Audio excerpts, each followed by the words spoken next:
I'm driven, I'm headed to empower you. Be empowered, be renewed, be uplifted with a brand new attitude. I'm driven to empower you. Be empowered, be renewed, be uplifted with a brand new attitude. I'm driven to empower you.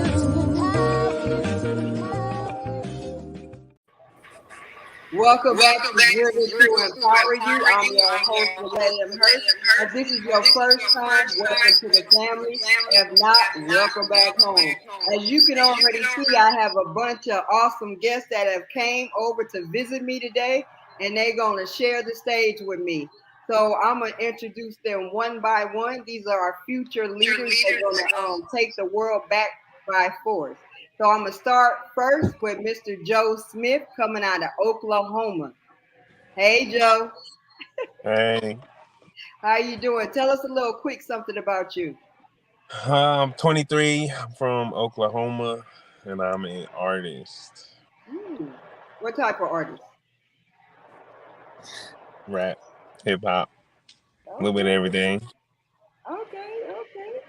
So next to Joe, and I keep wanting to say Pastor Joe. Next to Joe, I have Natalie. Natalie, tell us, you're coming out of Oklahoma too. Tell us something a little bit about you, Natalie. Hi, I'm Natalie. I'm 24. I'm from Oklahoma, and I'm part of Bridging the Gap Church. Okay. We got Naya, and she's out of North Carolina. We're gonna come back to her. We coming from Stephen, that's out of my hometown, straight out of Cali. Tell us something about you, Stephen. Hi, my name is Steven. I'm 16 years old. I play basketball. You don't just play basketball. You slam dunk with the basketball, don't you? Yeah. I heard that's what I heard. Yeah. Okay. We have Caitlin. Yeah, originally from Texas, coming straight out of Oklahoma now. Tell us about you, Caitlin. I am 29 and I love to sing for the Lord. That's the best place to be. We got Sammy coming out of I keep wanting to say North Carolina. I don't know what that is. Coming out of Oklahoma. Tell us about you, Sam. I'm Samantha, 16. I'm also an artist. Oh, what type of music? You are? Oh, not music artist. Oh, you can draw. Yep. So let me say this to get for the beginning. Samantha, Natalie, and Joe are siblings. They're also PK kids. So I keep seeing Joe speak for everybody. So I'm going to assume that Joe going to be doing a lot of speaking for y'all youth today, right? Y'all going to let him be a speaker for y'all? I don't know about that. Let me be the voice. So tell us why. So we're here, and Natalie, you're coming from Bridging the Gap Ministries, where I'm currently a member at. Why are we here today? We want to hear what the young people have to say. We always talk all the time, and then see, my generation was you were supposed to be seen and not heard, the young people, right? But what I've seen is that your generation is supposed to be. We need to have open communication because you guys are dealing with so much stuff. Can you share something about that with us? Well, there's a lot to it. Actually, there really is. There's a lot to it.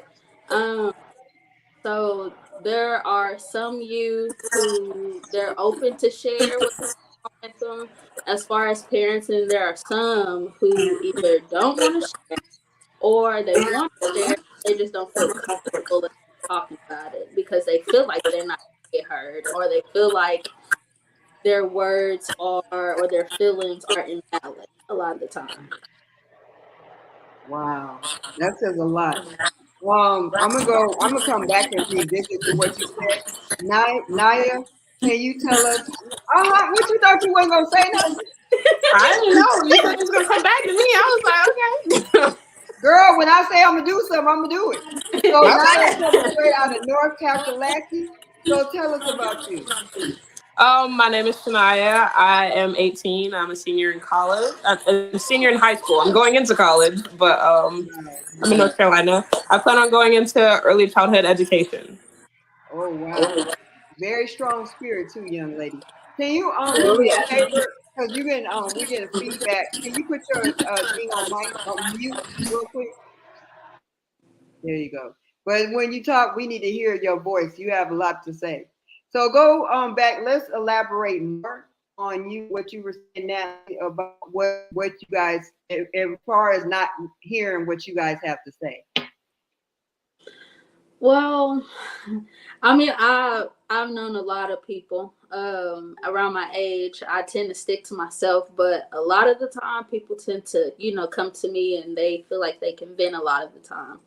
So, from everything that I've heard, as far as how some of people around my age or younger feels, they feel sometimes they want to speak up, but they have some adults who basically tell them, I'm the adult, what I say goes, or or you don't feel like you have an input, or if you try to, you automatically get shut down because you're still young, you're still youth, you're not grown. Mm-hmm.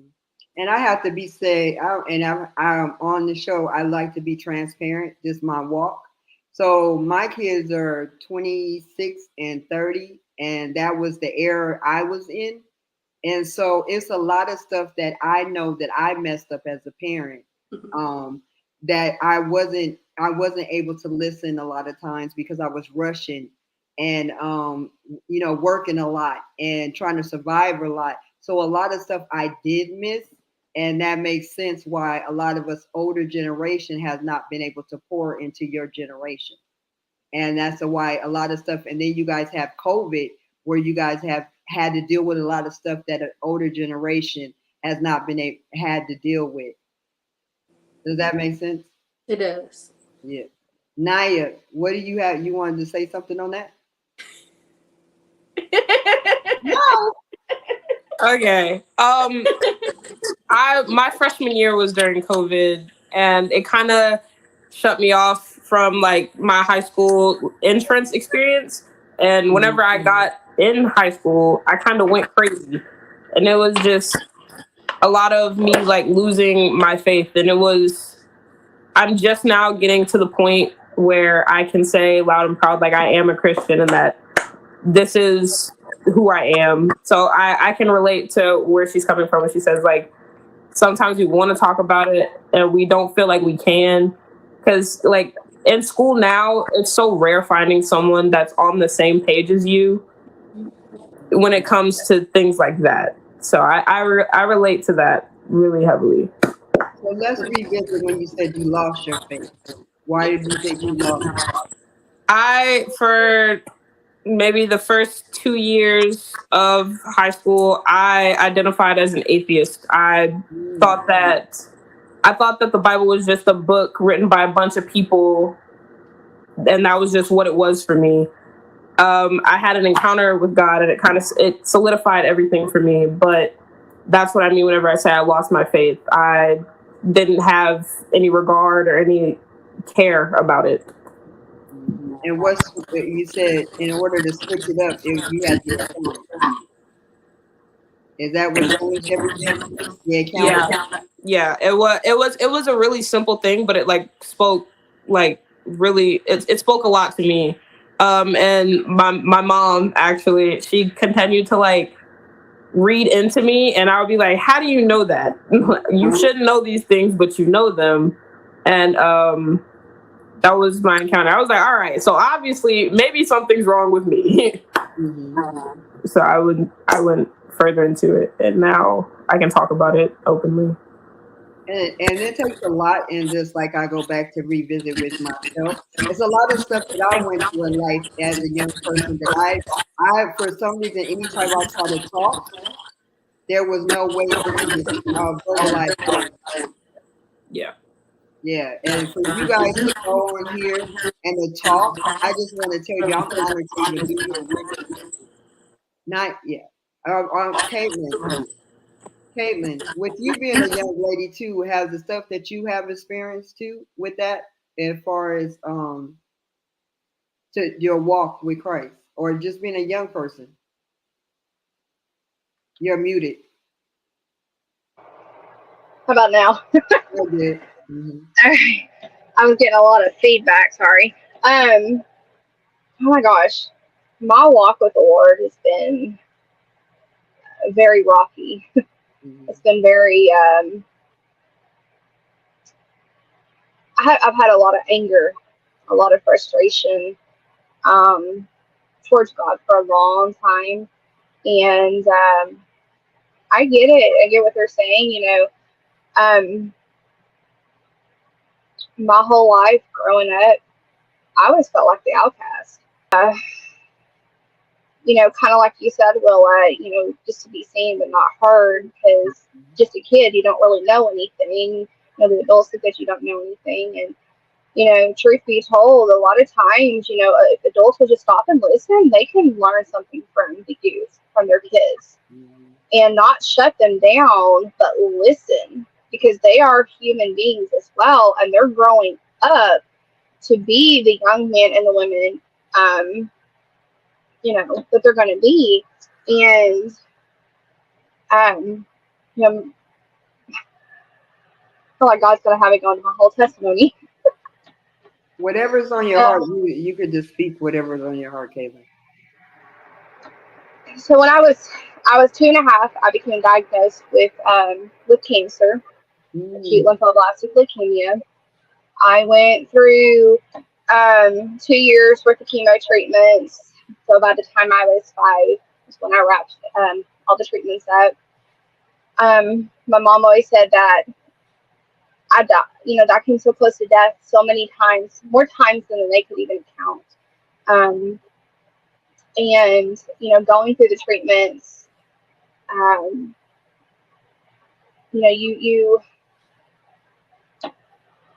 you don't.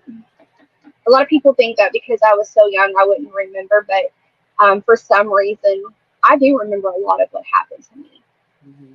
I remember a lot of the trauma. I remember, the pain, a lot of the pain that I went through, and that caused me to become what I felt as an outcast by some of my family, my own brother, even to this day.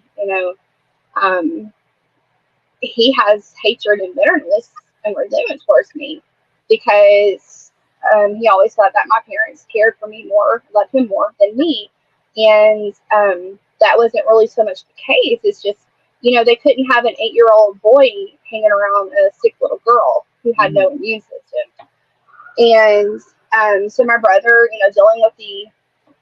dealing with that for my brother, and growing up in school, y'all, I was a kid that got bullied. I was a kid that got called every name under the sun. And by the time I turned 13 years old, I went into a deep, deep, dark depression. I literally shut myself off and became a recluse. I would stay in my room. I would listen to my music, and I sang all the time. And that's actually where my love for music grew. And wonderful thing is a lot of times when God communicates with me, he communicates with me through songs. Mm-hmm. And and I never was suicidal. I had suicidal thoughts. I had the suicidal, ideations, and I would imagine things. But instead, more than anything, I just got to where I became so angry and so bitter, and that turned towards my parents, that turned towards God, and I just, I wouldn't really talk to a whole lot of people, and that kind of that carried out with me into my early 20s until about, and it led me into a lifestyle of promiscuity and several bad relationships. And that finally ended when God got a hold of me. When I was about 25, he started working on me, but I slipped a few times in between then and by the time I turned about 20, really 28. Now, mind you, I accepted Christ as my Lord and my Savior when I was 14 in a little Southern Baptist church. Preacher happened to be preaching on hell, and it scared me so bad. And I mean, tears streaming down my face. I think, when he's having an invitation, I went down there and I accepted Christ. And 2 weeks later, I got baptized. But the Lord started working on me and dealing with all of the anger and all of the bitterness and the hatred that had been growing in my heart the last since 2020. And ever since October, November of 2020, my life has literally done a whole 360. And it all began one Sunday night at church when I had an older gentleman prophesy over me. And that was when I can say that truly my journey began with Christ. Oh, sorry for interrupting. I was going to ask you, when you were going through your darkest moments, were your parents, and anybody can jump in about stuff that they experienced with being younger, that any of your parents, were the parents able to see what you were going through? I would have to say no, they didn't, because at the time, my dad hurt his back in 2000 on a job, and he had like 8 different back infusions done, and so he wasn't, dealing with all of that. My mom was our sole provider, mainly, besides his little bit of Social Security that he finally, after I don't know, probably 2 or 3 years of being denied, got on disability. So my mom worked her tail off to try to take care of us kids and take care of the bills. And my dad, I know, got really depressed and down because he felt, I think in all, he hadn't, ever admitted, but I think it made him feel less of a man because he wanted to be the provider of the house. Well, my mom had to step up, and he got depressed, and he would be asleep a lot. He'd be on pain pills, and if you're not careful, those hydrocodones, you can get easily addicted to them. And he was just on, trying to figure out a way to cope and deal with his situation. Which a lot of adults have to do that. A lot of adults have to do that, and to be honest with you, we don't know how to do that. A lot of times, being a parent, we try to act like we got everything together, but we don't. We're faking it. We're faking the funk, trying to make it through it. And a lot of times another thing I was guilty of, when I was going through stuff, struggling and whatever, instead of saying to my kids, this is what I'm dealing with, this is what's going on in life, we try to protect you. But the thing of it is when you're in life, when something happens to you, if we protect you for it when life happens, it's not if life happens, it's when life happens, you're not going to be prepared for that. Did you want to say anything, Stephen, in regards to that? I was going to get you, Samantha, but I'm going to come back to you, Samantha. Is there stuff that you go through now that your parents may not see, or stuff that you may tell your friends, but we don't know as parents?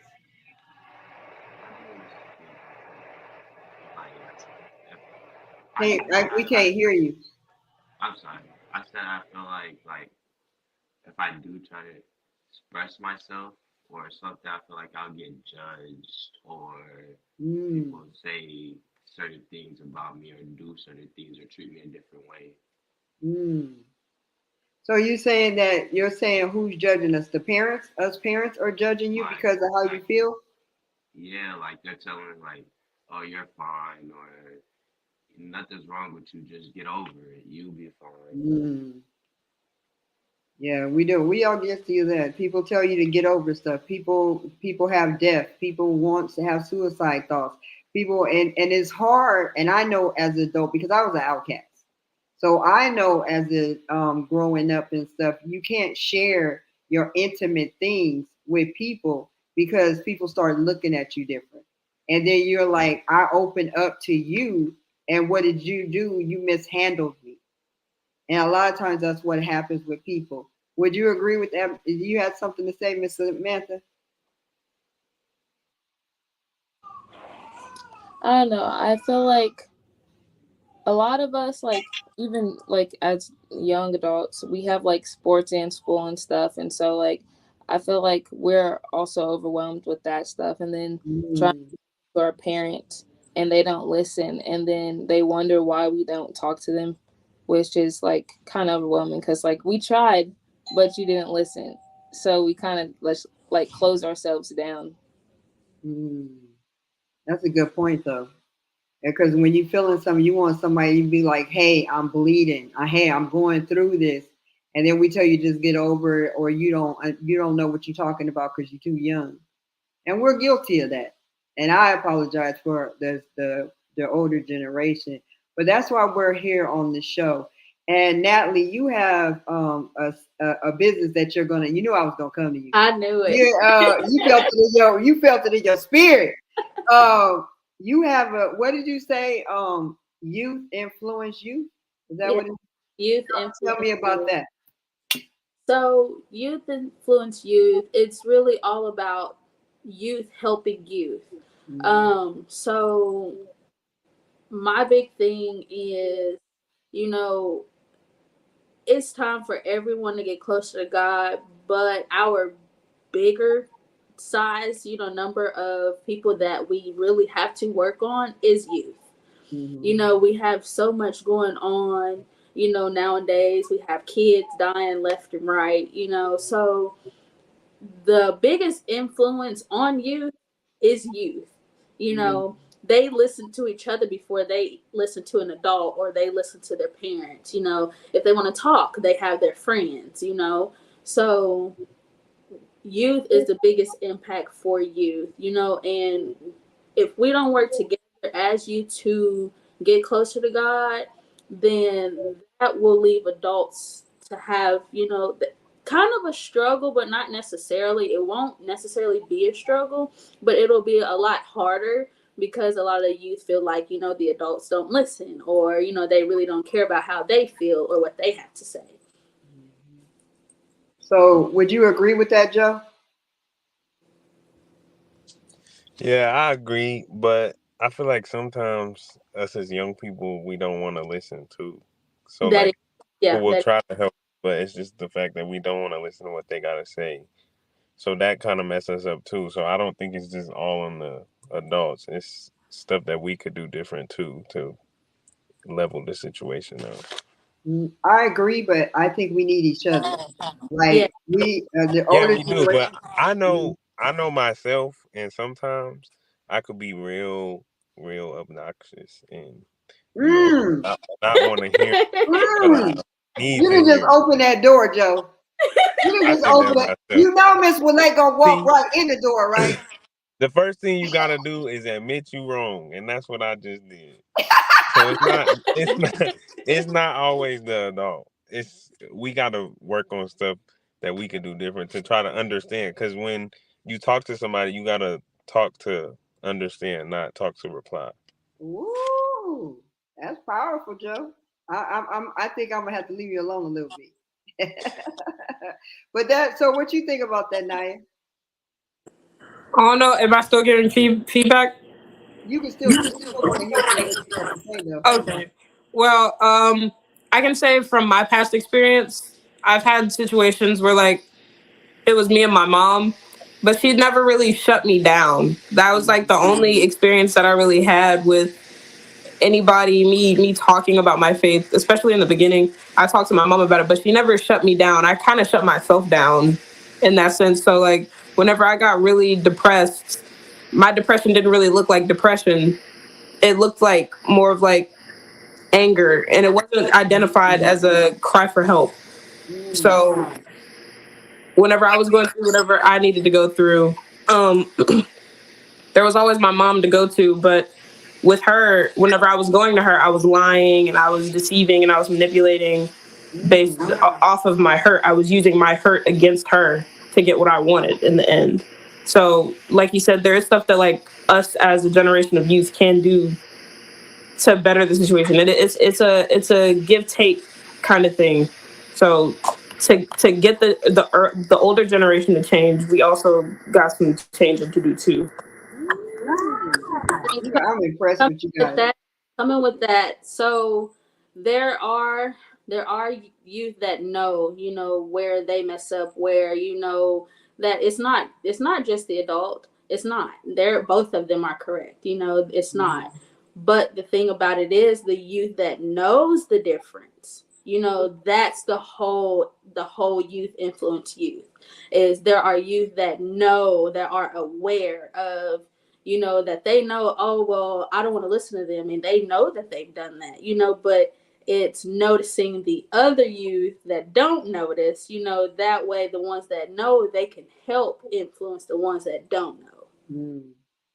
That's good. That's good. Would you agree with that, Stephen? Yeah, I would. What's your take on it? As far as the adults and the youth both take responsibility. I feel like the youth, like, they just, like, sometimes we just talk and we just need to, like, sit down and actually, like, listen to what our parents are trying to tell us sometimes.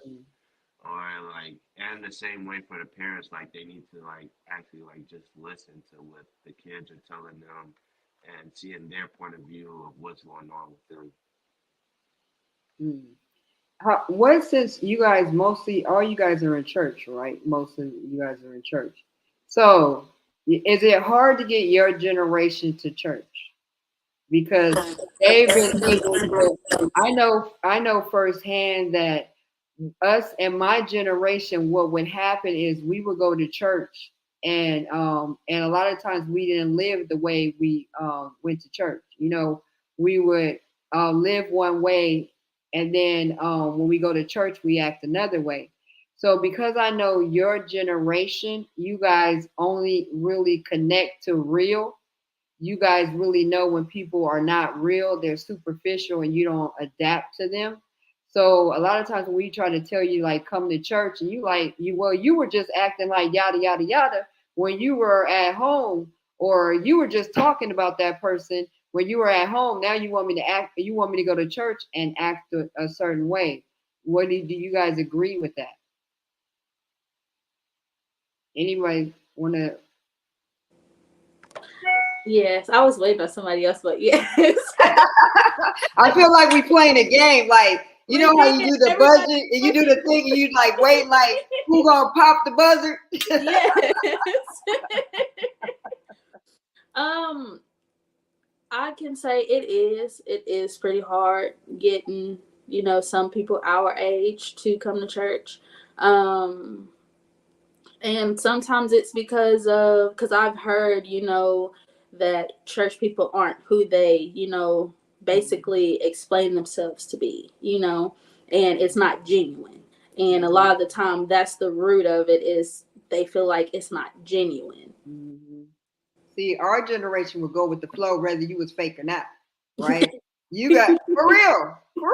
We would go with the program, even though we know they don't like you. We know that this and that, and we would still do it, the fake stuff. But your generation don't get down like that. Not at all. They'll call you out on it. Y'all playing the game, you let her win the points. Yes, they will call you out on it.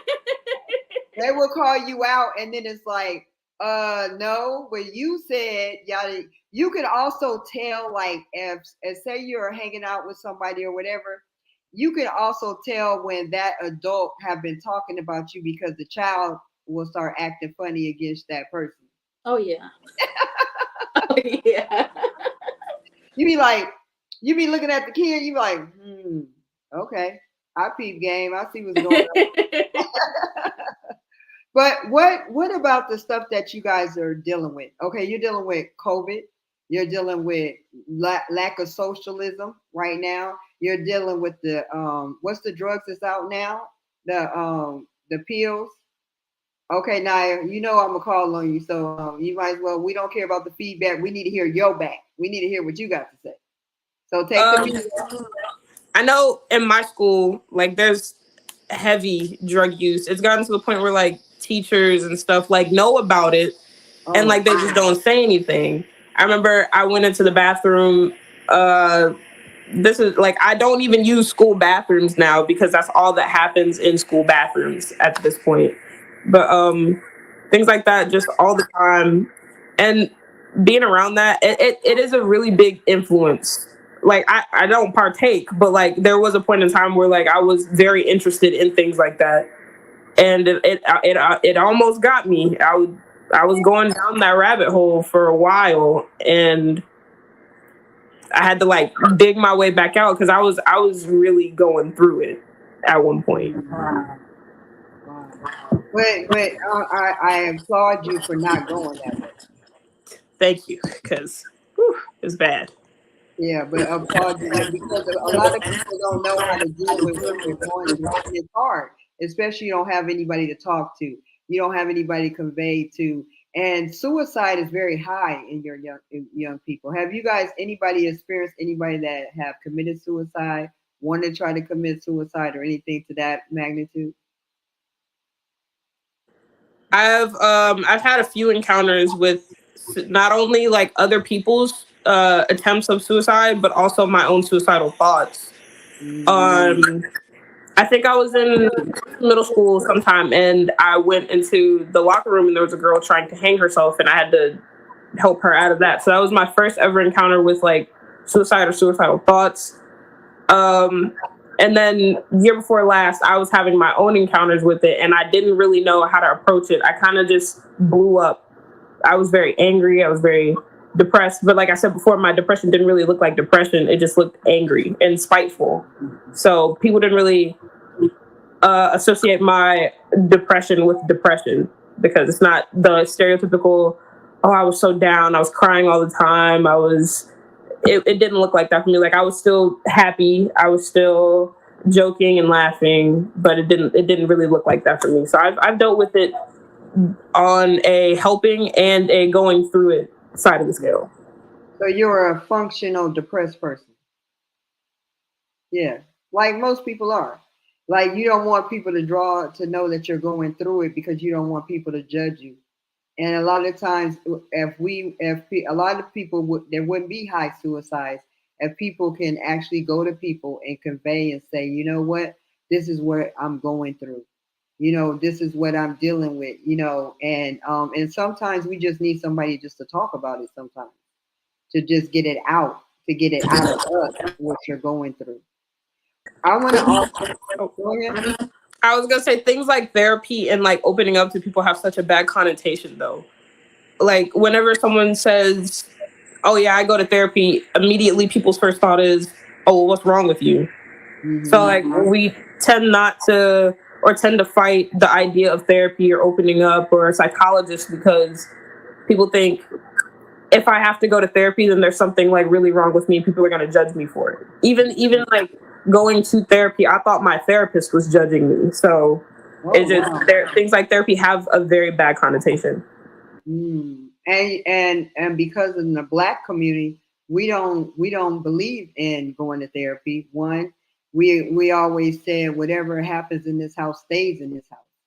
But that has kept a lot of people in prison because they can't go and tell somebody what they just experienced.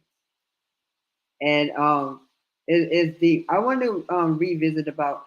I know as a kid, I used to get angry with my mother. The stuff I would go through, and you've mentioned that a couple of times about the anger. Has anybody else experienced that when you're going through something, instead of talking to them, you're angry about it, and they see it as you just being defiant, but not saying like it's a symptom? Does that make sense? Y'all can push the buzzer. Joe, you can jump in anytime. I would say that that's me quite often, but for me it's because I got so used to bottling it all up on the inside that it would just turn into nothing but anger. And God's been working on me for the last couple of years to just really communicate and be open.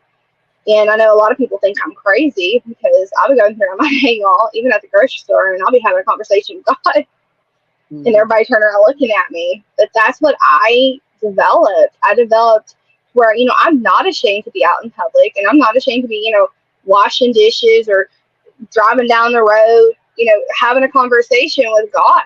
And because of that, a lot of that anger and a lot of that frustration and the depression has God has just delivered me and continues to heal me and keep me free from that. Which But is you a know, I blessing. Which is a blessing at yes, your age, where you guys being where you're at, you're in a good position. Because I know that you know that your peers are not in this type of position that you guys are at. Because you guys hear all the horror stories out there and stuff that you guys are truly experiencing. Like in Muskogee, Oklahoma, where you guys are the Smiths, you guys just lost two people close to you, didn't you? Were you close to the two that passed away recently? I wasn't, but I'm waiting on Sam. Sam looked like she ready to say something. Samantha, you ready? You ready? She is a Smith, huh? Yeah. Well, like I knew the younger one, not the older one, because the younger one, we all like everybody in like our age group kind of grew up in the skating rink. So he was always around, like he was always happy and everything. So I knew him, and like I wasn't like super duper close to him, but I was pretty close to him from that. How old was he? He was 16, the same age as us. So how did that make you guys feel? Um, I don't know. It was just like surprising that someone like our age that young like something happened to them like that because it was a very brutal incident, so it was just crazy to think that that happened to someone so young and then someone that I knew or I was pretty close to. Can you say how he passed away? He got shot in the face 3 times and then he got shot in the body 3 times. Wow. And the dude, how old was the older one? He was 18. Okay. And he got shot that many times also? He got shot 11 times, I'm pretty sure. Okay. So being that young to see people lose their life in that magnitude, does that make you change the way you live? I mean, I know a lot of people are involved in a lot of different stuff, which is from them like holding stuff in and then being around certain groups and thinking like these are my people or these are the people I can rely on, and then it kind of turns, which for me it's just like you always have to be careful who you encounter and how you encounter them and what you say, because something you might think doesn't come off the like wrong way might come off different to somebody Hmm. else. So Hmm. we all have to be aware of like how we come off and how we talk to certain people. It's perception. You got that right, Samantha. What happens is, like, if I say something to you, I'm from California. Now I'm in Muskogee. So what worked in California is not going to work in Oklahoma because it may mean something in California different than Oklahoma. Like it may be something easy, funny, or something, but it may be offensive in Oklahoma. Then what happens is not how you say I have the best intention, right? It doesn't matter what my intention was. It matters how they receive it, how the person receive it. Even though your intention wasn't to hurt somebody, but sometimes it happens like that, and you're very you're right on it when you said you have to be careful how you handle that, because that was such a deep situation, and you guys are young, same age, young man that you knew, same age as you. And where you live, do they offer any kind of grievance counseling or anything to that magnitude? I wouldn't know about like the counseling part because I'm not really around them, but a lot of them, I don't know, they're all in the same group, so they kind of just rely on each other, I feel like, because like there was a lot of people that went to like his viewing and stuff, and they all basically rely on each other because they're so closed off to everybody else. That's how I've seen it, because I've talked to some of his friends and stuff too, but they don't like really talk a lot, or they're, I don't know, some of them can seem sort of rude, but it's just because they're so used to the little group that they stick to that they don't have any interest of like talking to anybody else. Mhm. So, so when that happens, it's the people, his friends, and every round. Because when something to that magnitude happens, you don't go outside, you go inside. So you're going, if something happened to you that hard, you're not gonna be out there. If you were out flowing before, you're gonna go closer to just the people you know, because you're gonna think like, who can you trust, right? So how are they dealing with? How are you young people dealing with that great of a loss? Like, do you is there things for you to do in order, you know what I mean, to get through this?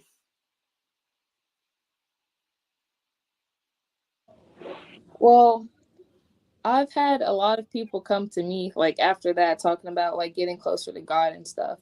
And Ooh.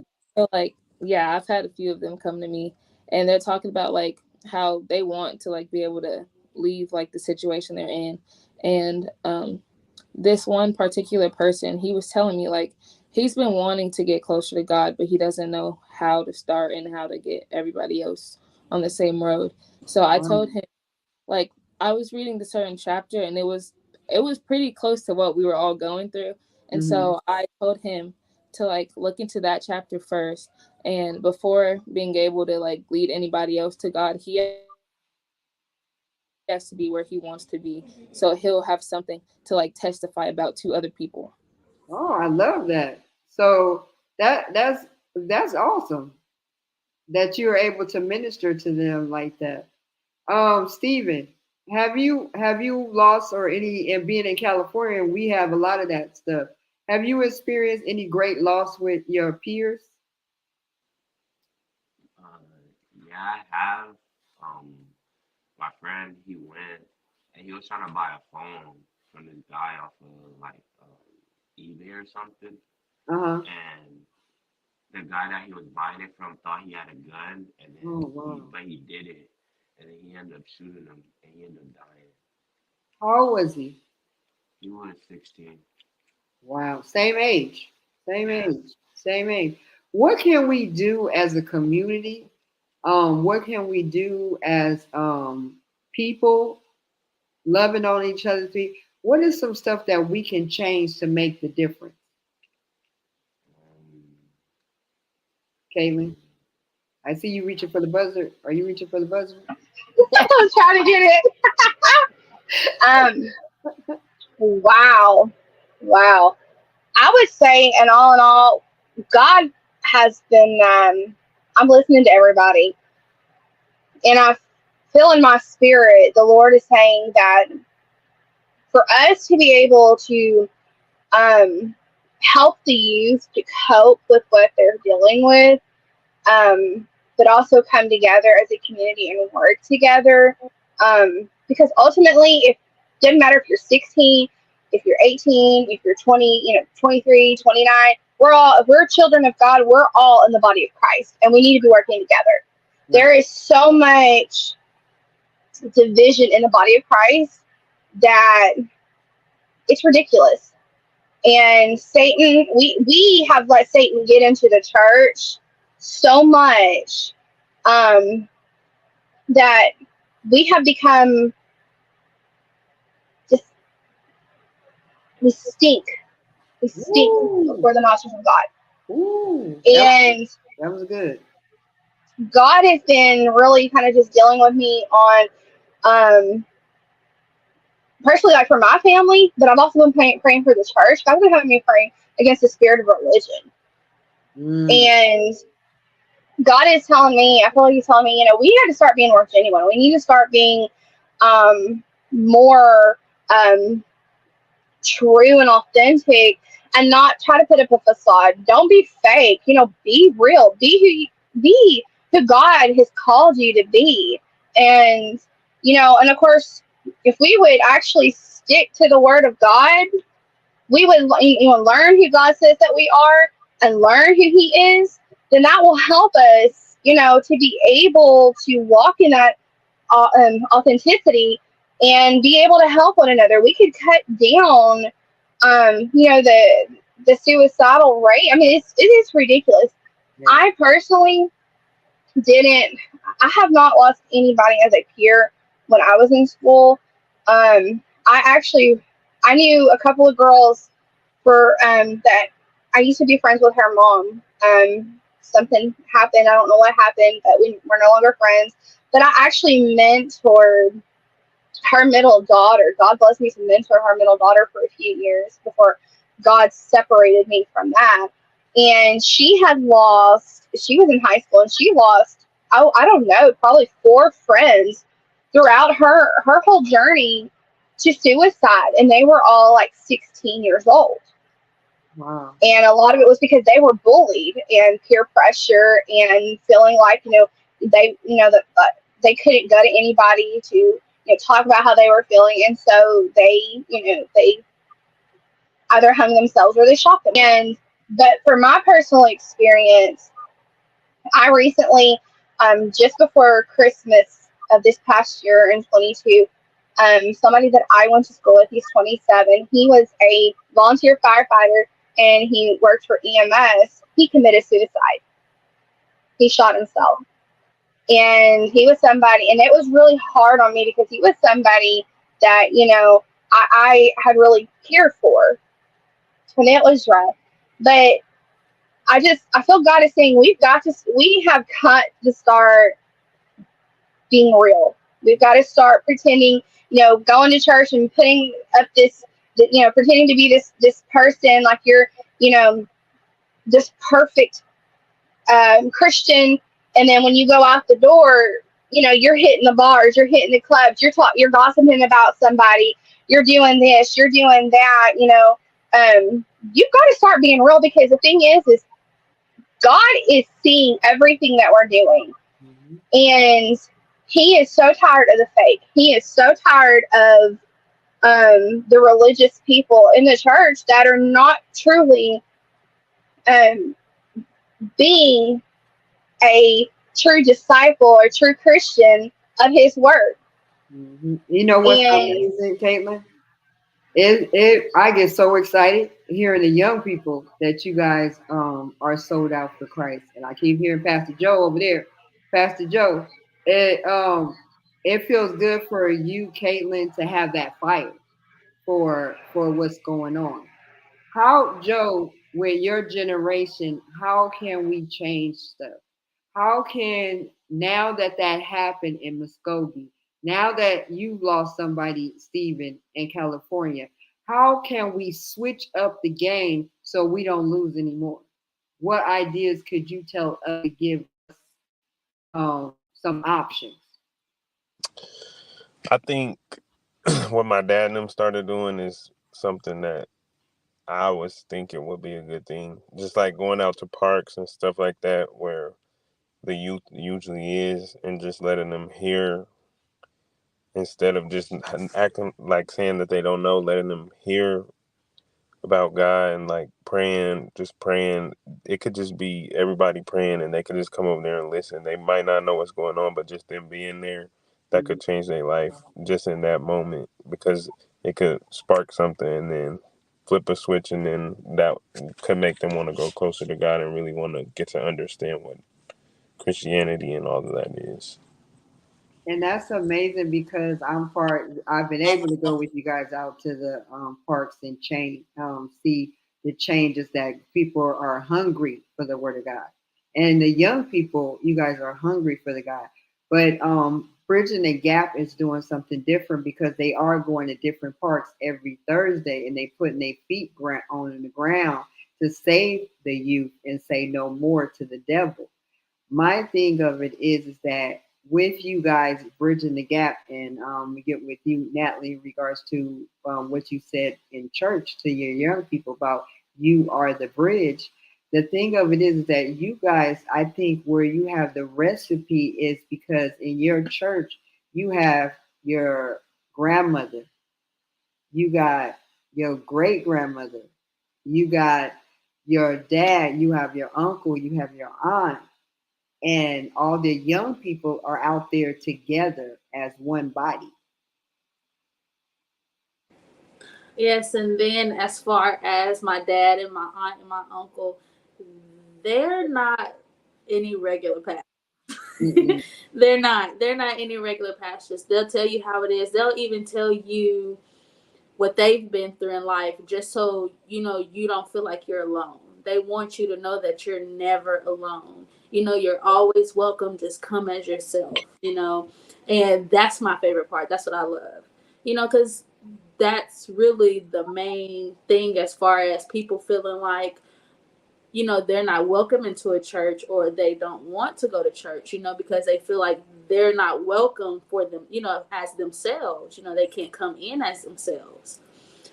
And that's one thing Bridging the Gap is big on. It's huge. They want it to be known that you're welcome to come in as you are. It doesn't matter what you have on, it doesn't matter what you look like, what you're going through, what you're dealing with. Just like my dad always says, everybody is X something. Yeah. So that's, I think, is very well needed, for everyone to know, even pastors, like they've been through it. They're X something, and they're able to share that with everyone. And people need to hear that, because a lot of times we go to church and people think you have to come to church perfect. Well, nobody is perfect except for Jesus. So you never go to church to be perfect. So to go somewhere and be yourself, and to hear you say it from your mouth, to say that that you can be yourself. How does it feel when there with being a pastor's kid? And Samantha, I see. Wait, hold on, that. Don't push the button yet. Don't push the button yet. I want to come down to Samantha down there, because see, I feel you got something to say. I feel like being a pastor's kid in this generation, I mean, a lot of people, when I tell them that, they're like, really? But like, you can see it in us, like the kids in the church, because all of our parents are pretty much pastors, and it's like, if you tell them you're a PK, they directly come to you, and that's happened to me a lot. Like, I'll share stuff like on social media platforms, and I have people coming directly to me because they know I'm a preacher's kid, or like if they need to be prayed for or something, they'll come to me because they know. Most of the time, preachers' kids get bad reps, though. Yep, I was just about to say that. Come on, Pastor People Joe. be like, I heard Come on, Pastor Joe. preachers What you got to kids say? are the worst. That's what people be saying. I heard preachers kids are the worst. I'm And like, well, what you you ain't say? met this one. Oh, You ain't met this one. We cut from a different cloth now. oh. Yes. Okay, Smith. You come from a different cloth, being so elaborate on that. So as far as people thinking, PKs have bad reps, they always, ask me what is it like, to be a preacher's kid. And I'll basically tell them, it's no different from any other kid, you know. Like, we still all go through the same things, and it's just that we have more influence, and we actually have that push, to have that drive to want to be closer to God. We have, that's kind of like an advantage in my opinion, in a way, because even though we live the same lifestyle, or we all go through the same things, we have parents that care enough about us, to get us involved, and to actually, let us know it's okay. It's okay to be a preacher's kid. It's okay to be different, if other people think you're different, it's okay. And that's a big point, because in the world, it's not okay to be different. It's not at all. In the You get made, world, you get made fun of a lot. mm-hmm. Elaborate on that. Like, some people, they'll tease you, if you say you're a PK, they'll tease you because they think that you can't do this or you can't do that, like they feel like they have an advantage. But in my opinion, PKs, they really have an advantage, but also the thing about being a PK is, and having that advantage, it also gives me the advantage to do what I can to bring more people to God. Mm. So that's how I look at it. That's powerful. That's powerful. I want to being different. You said like being different, Stephen, because I want your outside voice, Stephen, because you are a powerhouse in what you do. You're a basketball player, but you're a very good basketball player. So that makes you different and you stand out. Do you get any kind of does people come after you because you're different? Because you're Yeah, rare? yeah. They be like, how do you get so good? How can you jump this high? How you can do that? And they always asking me for like the things that I did to get where I'm at now, and I tell them, and then they'll treat me a different way, like I'm like not a regular human. They'll just give me like Hmm. advances to things, and be like, oh no, it's Steven, leave him, he's fine, or they'll just treat me like I'm Because you have special. a gift, because you have a gift, people will think that you think you're better than other people, right? Yeah, And then it causes jealousy, doesn't it? yeah. Uh huh. I see all you guys shaking your heads. Okay, elaborate on that, Naya. I grew up um I grew up in a very sheltered life. Like I grew up in private schools and like gated neighborhoods, things like that. So when we moved, I was put into a public school system. And Mm. that was like my first time ever being in a public school system. So it was very different for me. And I got like run over and everything because I was deemed smart and I was deemed more fortunate and things like that. But they will always call me spoiled. And I'm like, I'm not spoiled. This is just how I grew up. I'm not entitled. This is just the life that I've known. So like whenever I would be like, oh no, I don't eat school food. I still to this day won't eat school food. And they're like, oh, that's so spoiled and you're just babied or whatever. I'm like, I've never had to eat school food. So and it's just things like that. I didn't grow up in the church. Like I didn't go to church every Sunday. I'm not a pastor's kid. I grew up outside of the church, but we watched online. So like I still had that connection. But whenever we got to our first church in Michigan, it was like a culture shock for me because everybody was like so in tune. Everybody was like so kind of like it was like a hive mind to me. And I was like, this is weird. I don't know how to be open about my actual faith. So I didn't like raise my hands like I would at home. And like to this day, I still struggle with like open faith. I still struggle with like showing people that I am a Christian. So like, unless the conversation is brought to me, I'm rarely the person to start the conversation. But things like that, I do still struggle with getting like, not, I wouldn't say attacked for, but like people pinpoint things like that. Oh, she's just a good girl or whatever. And I'm like, that's not. I just don't partake in the things that you guys partake in. You know what that is too, though. What happens is when you're different, you any kind of difference. People don't understand different because in the world, 100% in the world, right? 87% of the world are followers. 3%, only 3% of the world are leaders. 10% are destroyers. So when you stand out against everybody, you're standing out. It takes a big person to be a leader. It takes a big person to go against the grain. If you drive down the street, you guys drive. If you watch everybody go down this one lane, right? Everybody going down the same lane, bumper to bumper. You go to the right hand side, ain't nobody over there. And then somebody will start driving when they see you go over there. That's the same thing. People want people, they'll follow you if you're a leader, but they'll also, it sets you apart because you're separated from everybody and you're going to get the warfare from that. And Samantha, I'm coming to you for that. Elaborate on that. Um, well, I also go to a private school now too. So Mm, agree with like what she said with like the certain view and having like stand out. And so I feel like since I have such a different view on everything, obviously because I'm not in the majority of like what the school is too, a lot of people come to me or like they'll ask me about certain subjects, and then if I tell them, they're like, oh yeah, like come like group with me basically, so follow me or like be behind me and like what I say, because they're like, oh yeah, that makes sense compared to like what they know and what they've grown up doing.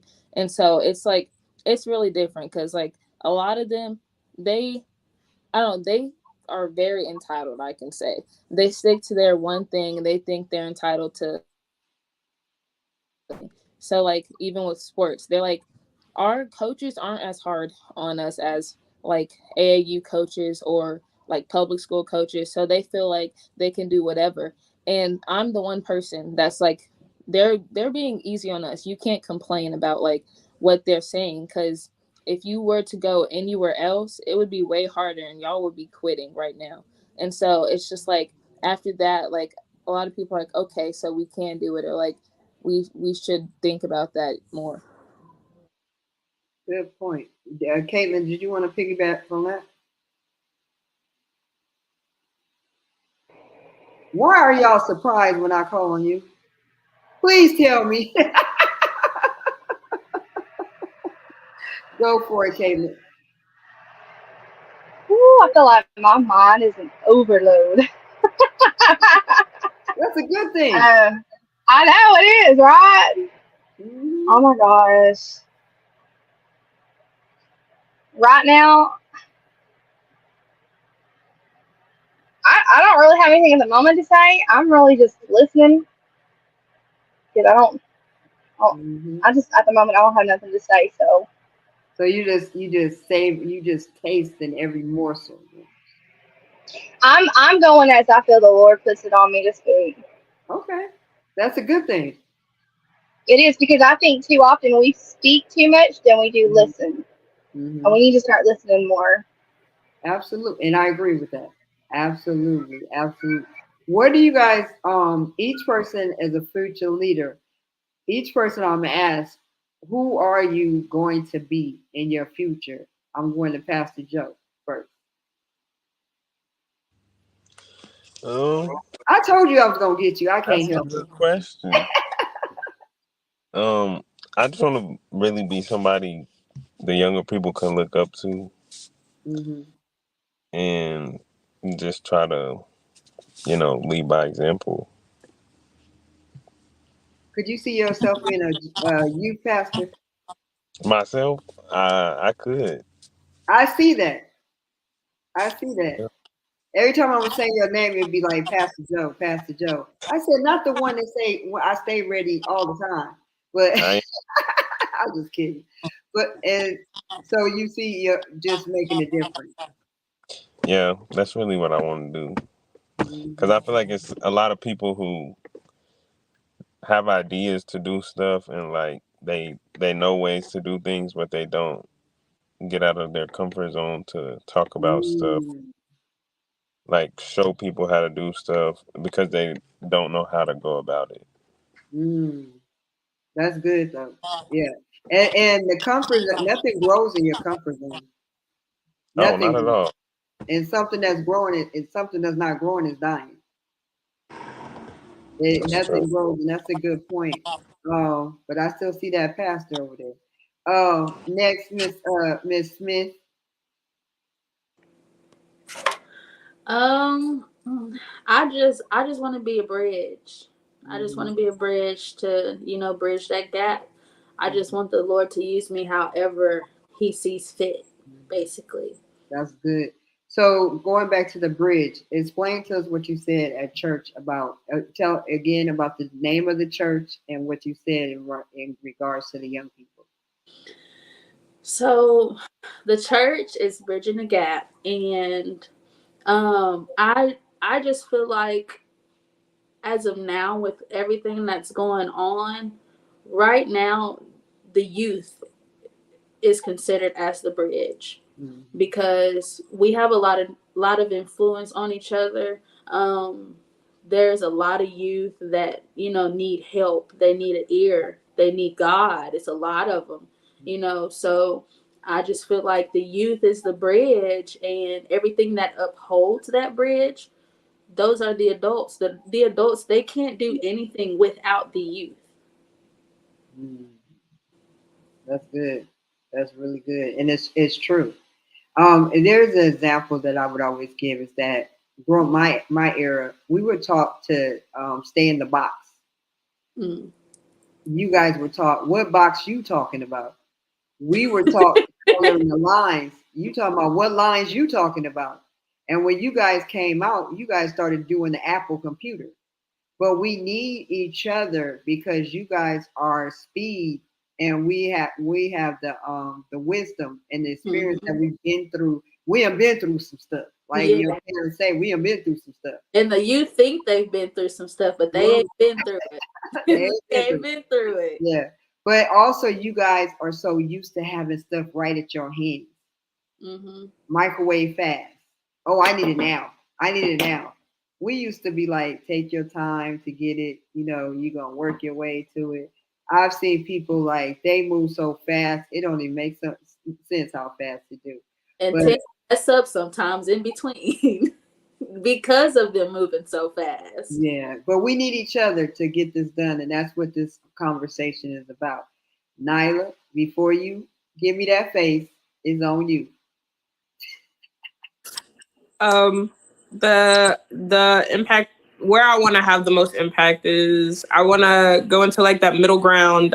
Like I said earlier, I want to go into early childhood education, but I specifically want to work with middle school because I feel like that's the middle where like things start getting really confusing. You know, by high school, you're kind of like, this is who I am. You're repping your colors real hard. Elementary, you're just having fun. Middle school is like where you're figuring out who you are, and I want to be a part of like helping people figure out who they are, who they want to be, while edifying God in the school system. Because you don't see too much of that now. Like talking about your religion in school, it's like a sin. Teachers can't even teach. Like teachers aren't allowed to bring up their faith at all. So I just want to be. I want to be there for that. Like I want to change that. That's good to hear that the change and teachers and stuff are the foundation of everybody. They are the core of everybody. They should be one of the wealthiest careers there are, because if we didn't have our teachers, we wouldn't have anything. Steven, where can we look for you for the future? What are you going to do to impact your generation? To impact my generation, I just want to be like. Talk a little louder. I can't hear you. I just want to be like a positive person to spread joy and like to cancel out the negativity. Okay, that's an awesome thing to do, and then doing it with your sports too. Yeah, that's cool. And Miss Caitlin, you didn't have to push the buzzer this time.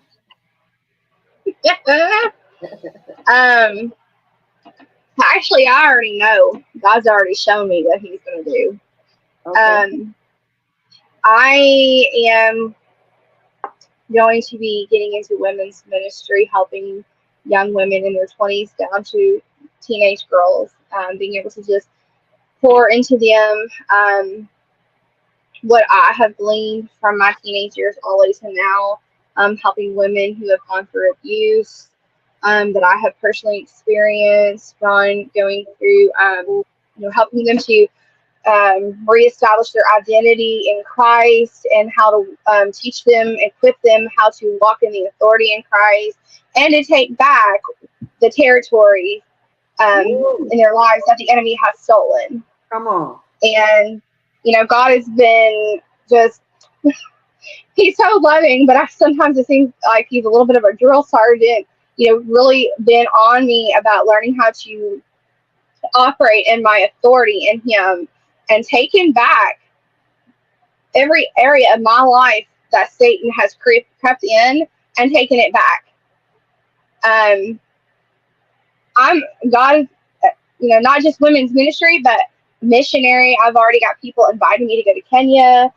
I'm in prayer on that, but also really just getting out there and just helping people to, getting into deliverance ministry. God has shown me that. And so I'm just really excited on what God is going to do. And I'm so excited, how we get so impatient, because like you said, we're in that instant society. We want it now, but God is saying, no, you're going to wait for my timing. And I'm actually in that season of having to learn to be patient and to wait on Him. But I know that God is faithful because of everything that I've gone through and where I'm at now, that I don't have to worry. I know where I'm going to be. I know where God's going to take me. And Miss Sam, you know I'm coming to you.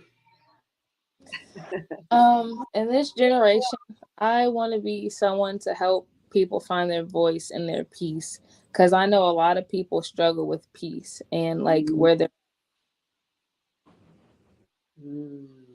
You know, you say a few little words, but they like the words that just sock you. You be like, I want more. Oh, listen, she's really bright. She's really no, bright. I know. And I'm like, I'm hanging like, I want more. Yeah. Damn, you know, I'm here in Oklahoma, so I want more, Samantha. I'm super excited about everything that you guys are gonna do for the future.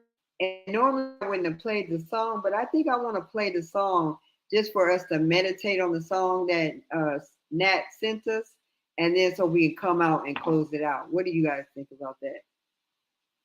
Let's do it. Let's play the song.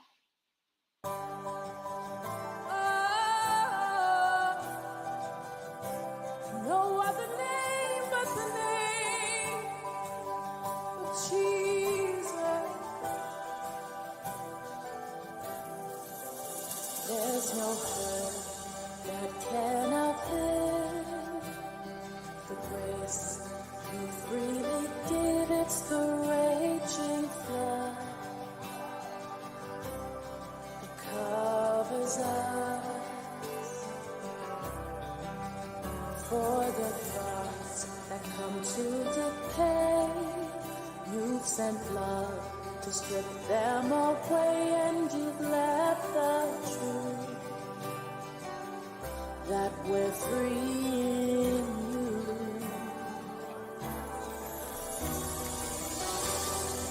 There is no bondage, every chain is broken. There is no bondage, Jesus' arms are open. No guilt, no shame, all my sins erased. There is no bondage, every chain is broken.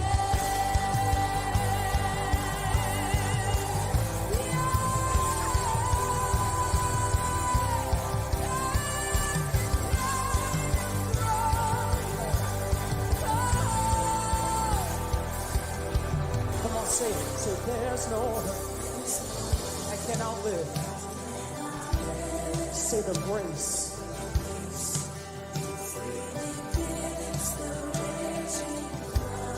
That covers us. Yes, it for the thoughts. Come on, say you sent love to strip them away. And you, that we're free in you. If you believe that in this place, I dare you to just shout it out. See, there is no blood. See, every chain is.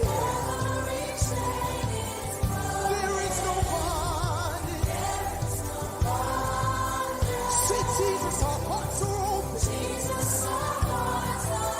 See, there is no guilt, no shame. All my stains are erased. There is no bondage. Every chain is broken. Come on and sing it. See, there is no bondage. Every chain is broken. Welcome back to Driven to Empower You. I'm your host, Willett M Hurst, and I've been able to hang out with the coolest kids in the world, these future leaders that are taking the world by force. Natalie, you had that song that we just listened to. Can you tell me the name of the song and why you chose? What does that song mean to you and why you chose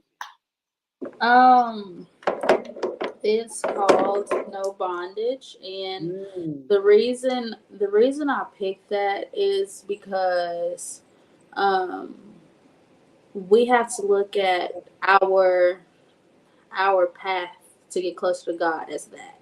You know, we can't let anything come in between. We can't let anything bound us from, not getting closer to Him. I mean, because it's what He wants, and it's something we should want as well. Absolutely. It was a beautiful song, making you want to get into worship. So I want Samantha to come back, but we're at the end of the show, and I just want to tell you each and every one that I just want to speak life and blessings over your future. I'm excited. I expect great things for each and every one of you because you guys are taking the world back by force in your generation. Pastor Joe, you taking it by force. Natalie, you're taking it by force. Yeah, Naya, you're taking it back by force. Stephen, you taking the court back by force. Caitlin, you taking the missionary streets by force. And Samantha, she's taking taking her area by force. You guys are gonna do great things. You're gonna reach great people, the young people generation. What's your slogan again, Natalie? Youth influence youth. I expect you to influence everybody that God puts in front of you guys. I'm honored to have been able to serve you guys this evening. Thank you for sharing time with us and pouring into us and educating us. That's it for Driven to Empower You. We'll see you next week if God says the same.